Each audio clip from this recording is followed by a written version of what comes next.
Ayah Bunda, jumpa lagi dalam acara Mini Parenting. Dalam acara ini, kami akan menyampaikan tips pendek bagaimana mendampingi anak-anak yang telah Tuhan anugerahkan di dalam keluarga kita. Saya, Sri Ariyanti Kristianingsih dari Fakultas Psikologi Universitas Kristen Satya Wacana. Ayah Bunda, kali ini kita akan membahas tentang pola pengasuhan yang tepat, belajar dari kisah Imam Eli. Imam Eli adalah imam di Bait Kudus Tuhan. Dalam menjalankan tugasnya, Imam Eli dibantu oleh dua anaknya, yaitu Hofni dan Pinehas. Alkitab menyaksikan bahwa Hofni dan Pinehas tidak menjalankan tugasnya dengan baik. Mereka melakukan kejahatan di mata Tuhan. Kita bisa membacanya di dalam 1 Samuel 2 ayat 12 sampai dengan 26. Apa saja kejahatan mereka? Antara lain, mereka menganggap remeh kurban persembahan untuk Tuhan. Mereka mencuri kurban persembahan dan tidur dengan para wanita pelayan Tuhan yang bertugas di pintu masuk kemah Tuhan. Ayah Bunda, bagaimana respons Imam Eli selaku orang tua terhadap perilaku anak-anaknya tersebut? Ada 3 respon Imam Eli, yaitu yang pertama, Imam Eli bersikap lunak dan tidak memarahi mereka. Ada di dalam 1 Samuel 2 ayat 24 dan juga 1 Samuel 3 ayat 13. Imam Eli juga lebih menghormati kedua anaknya daripada menghormati Tuhan. Kita bisa baca di dalam 1 Samuel 2 ayat 29. Dan Imam Eli tidak mampu membuat kedua anaknya bertobat. Ini ditunjukkan dengan anak tidak mendengarkan, tidak menghormati ayahnya meskipun sudah tua. Dalam 1 Samuel 2 ayat 25. Ayah Bunda, Alkitab tidak mencatat tentang masa kecil Hofni dan Pinehas sampai mereka dewasa. Nah, kisah Imam Eli ini menunjukkan secara implisit bahwa pola pengasuhan Imam Eli yaitu memanjakan dan bersikap longgar atau tidak mendisiplin anak. Hal ini berdampak pada perilaku tidak baik atau kejahatan anak-anak Imam Eli di mata Tuhan.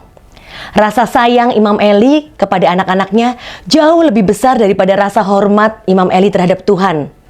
Dan kalau kita baca kisah ini, akibatnya adalah Imam Eli kehilangan anak-anaknya, kehilangan nyawanya, dan keluarga besarnya, dan kehilangan hak untuk melayani Tuhan. Ayah Bunda, kita bisa belajar dari kisah Imam Eli ini, bahwa pengasuhan yang tepat itu penting. Baumrind menjelaskan pola pengasuhan merupakan parental control, yaitu bagaimana orang tua mengontrol, membimbing, mendampingi anak-anaknya untuk melaksanakan tugas perkembangannya menuju pada proses pendewasaan. Ada 4 pola pengasuhan berdasarkan dimensi afeksi maupun juga kontrol dari teori Baumrind. Yang pertama adalah pola pengasuhan otoriter atau authoritarian, di mana dimensi afeksi rendah dan juga kontrol tinggi.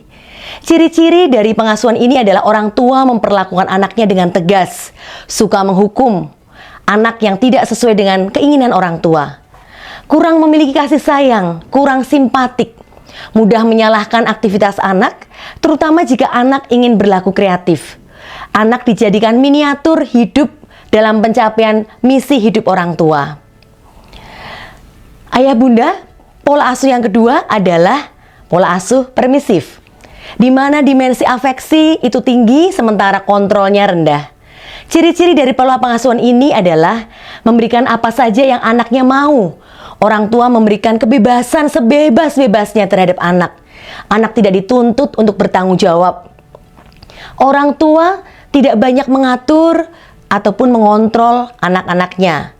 Kurang memberikan batasan maupun juga konsekuensi dari hukuman terhadap perilaku anak yang tidak baik. Sikap orang tua yang menomorsatukan anak di atas segala-galanya. Dan pola asuh yang ketiga adalah pola asuh penelantaran atau neglected, di mana dimensi afeksi itu rendah dan kontrol juga rendah. Ciri-ciri dari pengasuhan ini adalah orang tua yang dingin, tidak responsif, orang tua yang sangat tidak terlibat di dalam kehidupan anak. Ia menyerahkan kepada orang lain segala bentuk aspek kehidupan anak. Aspek-aspek lain kehidupan orang tua lebih penting daripada kehidupan anak. Orang tua lebih cenderung membiarkan anak-anaknya dibesarkan tanpa kasih sayang ataupun juga pemenuhan kebutuhan fisik yang cukup yang diutamakan. Sementara pola asuh yang keempat atau yang terakhir adalah pola asuh demokratis atau otoritatif, di mana dimensi afeksi itu tinggi dan kontrolnya juga tinggi. Ciri-ciri dari pengasuhan ini adalah orang tua yang mendorong anak-anaknya untuk bisa mandiri, melatih mereka sejak dini. Namun tetap masih memberikan batas-batas dan juga pengendalian atas tindakan mereka.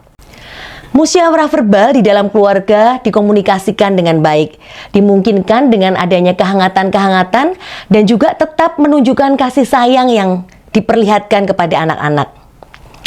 Ayah bunda, pendidikan dan pengasuhan anak itu adalah sebuah proses.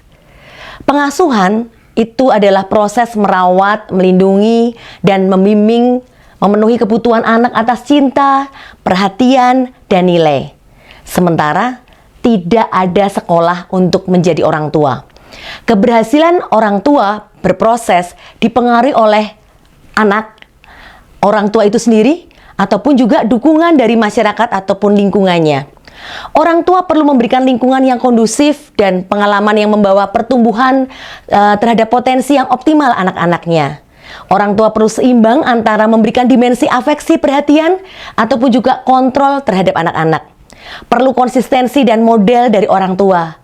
Dan juga interaksi antara pasangan orang tua di dalam pengasuhan penting. Harus ada konsistensi antara pasangan orang tua. Harus ada kemauan terus-menerus berproses dalam belajar. Itu yang perlu dilakukan oleh ayah bunda. Ayah bunda, kalau ayah bunda punya pengalaman di dalam mendampingi maupun mengasuh anak, silakan bercerita di kolom komentar yang sudah tersedia. Ataupun juga jika punya permintaan tentang tips parenting yang lain, silakan juga tulis di kolom komentar ini. Parents, kisah Imam Eli menjadi pembelajaran yang berharga yang mengingatkan kita bahwa kasih tanpa disiplin dapat membawa anak pada jalan yang salah. Karenanya sebagai orang tua, kita perlu menciptakan pola asuh yang sehat, yaitu bukan keras tanpa kasih, bukan pula memanjakan tanpa aturan, melainkan keseimbangan antara kasih atau afeksi dan kendali atau kontrol. Ketika kasih dan disiplin berjalan bersama, anak ditolong untuk bertumbuh menjadi manusia dewasa yang menghormati Tuhan dan hidup dalam jalan yang benar berdasarkan nilai iman Kristiani yang diyakininya.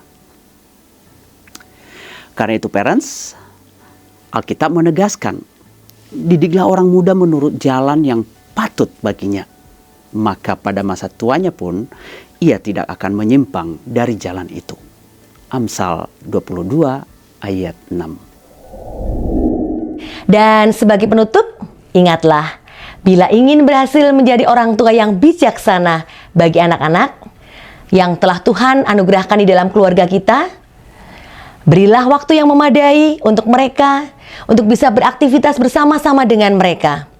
Dan bila ayah bunda membutuhkan ide tentang aktivitas bersama dengan anak-anak, silahkan lihat acara Geku Geku di kanal YouTube YKB TV. Tuhan memberkati.